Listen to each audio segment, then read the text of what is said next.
हाँ तो मेरे मेहरबानों, आपके बीच में पेश है भाई हरी दरोगा पहलवान झुप्पा निवासी। जी हाँ, भाई हरी दरोगा पहलवान झुप्पा निवासी की जीवन गाथा। बचपन में गुरु बलवीर सिंह सरपंच साहब गुरुवाड़ी, जिन्होंने समाज में लोगों के साथ किस प्रकार से उठना बैठना, बोलना चालना, खाना पीना, ये सब सिखाया। पूर्व मंत्री श्री करतार सिंह भड़ाना जी भक्ति के गुरु बनकर के इनकी जिंदगी में आए। टंटी बाबा ने 10 साल की उम्र में ही भक्ति की डोरी को इनके हाथों में पकड़ा दिया। सिद्ध बाबा की अथाह अपार माया है। पूरा परिवार गोरखनाथ बाबा की प्रेम से भक्ति में लीन रहता है। यमुना मैया जो कि यमराज जी की बहन है, उनकी गोद में खेलने वाला उनका पुत्र हरी दरोगा पहलवान, जिसे कई बार यमराज भी छू नहीं पाया है, ऐसा ही अनोखा भक्त है भाई हरी पहलवान दरोगा। दिल्ली में डेढ़े पाल 12 गांवों का जो मंदिर है, जहां पर परमहंस परम योगी बाबा श्याम समाई गिरी महाराज ने 12 गांवों के अंदर जो अपना चिमटा घुमाया था, उनके पीठाधीश्वर महंत हैं बाबा रमन गिरी, अटल गिरी जी महाराज। उन सभी से प्रेरणा लेकर के अपने जीवन में आगे बढ़े हैं, उनके दास बनकर के रहे हैं। बाबा जी नीम करौली वाले शिवानंद महाराज जी की बहुत ही आराधना की है। इनके साथ में ही झील खोज वाले जो पीठाधीश्वर महाराज बाबा किशनदास, बाबा मंगलदास, बाबा भगवत दास जी का भी इनके ऊपर अपार कृपा रही है, उनका अटूट प्यार रहा है। रामतला महाराज के बाबा सरपंचनाथ, शंभुनाथ, शांतिनाथ, बाबा बालकनाथ जी का भी इनके सर पे बहुत ही आशीर्वाद है। योगीराज श्री कृष्ण राधा रानी गिरिराज जी महाराज में अटूट विश्वास रखते हैं। हमेशा सुबह शाम दिन रात में राधे राधे रटते रहते हैं। इस कलयुग में एक संत के समान है और हमेशा पूजा पाठ, भजन कीर्तन, हवन यज्ञ में लगे रहते हैं। इनकी लौ केवल ईश्वर में ही रहती है। ऐसे ही महान शख्सियत जिनके घर में हमेशा अखंड ज्योत जलती रहती है। इनके घर पर जो भी कोई जाता है कभी निराश नहीं लौटता है। सभी का बड़ा ही आदर सत्कार, प्रेम व सम्मान करते हैं। उन्हीं के नक्शे कदम पर आज उनका पुत्र राम, जो कि समाज की सेवा भी कर रहा है और इसी प्रकार से हवन यज्ञ कीर्तन पूजा पाठ में सुबह शाम लगा रहता है, वो भी उनकी के नक्शे कदम पर चल रहे हैं। ऐसी महान शख्सियत भाई हरी दरोगा पहलवान, जो कि बहुत ही महान दानी, संत, हरि भक्त, गरीबों के सहारे, यारों के यार, धरती पुत्र, किसान के बेटे, जिनका नाम आज दूर दूर तक बड़े ही आदर और सत्कार से लिया जाता है। ऐसी ही महान शख्सियत जिनका मेरे ऊपर भी बहुत प्यार व आशीर्वाद है, उन्हीं हरी दरोगा पहलवान की गाथा को आपके बीच में अपनी कलम से लिख करके सुना रहे हैं डॉक्टर अमर सहरावत गहलव। जी हाँ प्यारे भाइयों, डॉक्टर अमर सहरावत गहलव। तो आइए सुनते हैं भाई हरी दरोगा पहलवान की जीवन गाथा से जुड़ी हुई ये बातें। यज्ञ हवन तप हरि भजन जीवन का सार बनाया रे। हरि दरोगा ने परोपकार जन सेवा कर्म बनाया रे। हरि दरोगा ने परोपकार जन सेवा कर्म बनाया रे। रोहित फैसला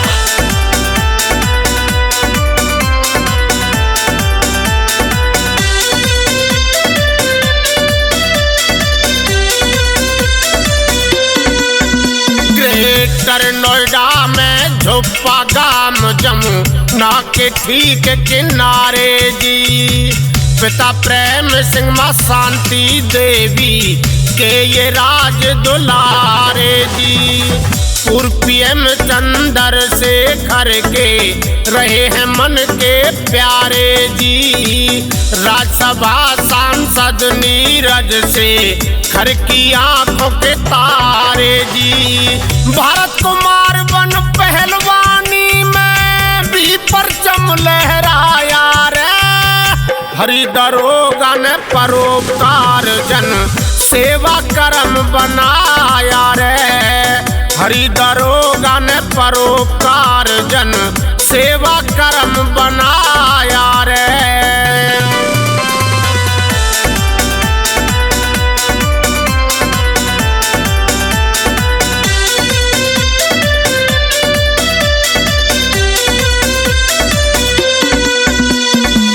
बचपन में टंटी बाबा दी वानगिरी को ध्याया रे।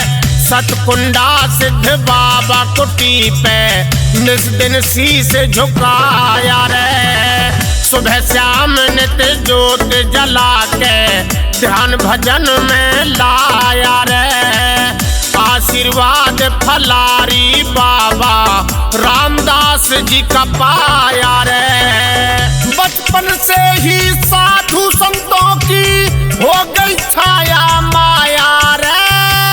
हरि दरोगा ने परोपकार जन सेवा कर्म बनाया रे।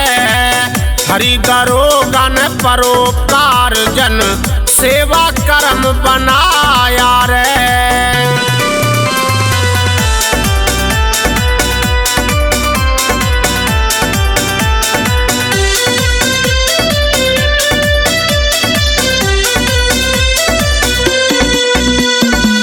नागमणि गिरी कलकत्ता काली चंडी पीठ के अधिकारी संत नागपाल के शेष नागगिरी के नारायण गिरी आज्ञाकारी। महर्षि पाराशर की तपोभूमि में नारायण गिरी तप गे भारी। आध्यात्मिक धार्मिक शिक्षा ली फिर हरि दरोगा ने सारी।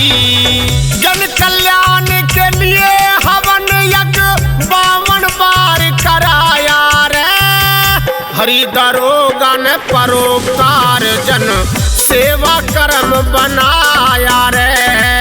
हरि दरोगा ने परोपकार जन सेवा कर्म बनाया रे।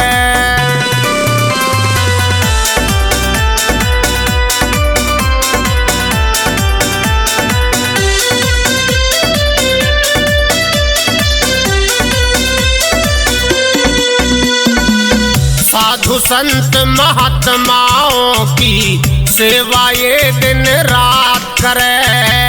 गौ ब्राह्मण की पूजा सुबह शाम जोड़ के हाथ करे। ईश्वर में लौलीन रहे ना एल फैल की बात करे। दाना डाल पक्षियों को फिर ये दिन की शुरुआत करे। आटा डाल चींटियों को पुण्य पथ पे कदम बढ़ाया रे। हरि दरोगा ने परोपकार जन सेवा कर्म बनाया रे। हरि दरोगा ने परोपकार जन सेवा कर्म बनाया रे।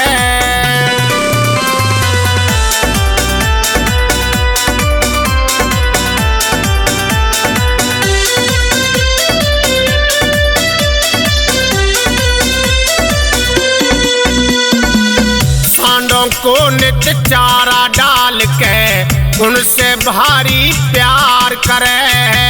केला चना गुड़ खिला बंदरों को ये नमन कई बार करे। गोगा जी का परम भक्त ये चर्चा हर नर नार करे। निर्बल निर्धन की सहायता कर के दिल से स्वीकार करे। गरीब बेटियों का कन्यादान कर उनका घर बसवाया रे। हरि दरोगा ने परोपकार जन सेवा कर्म बनाया रे। हरि दरोगा ने परोपकार जन सेवा कर्म बनाया रे।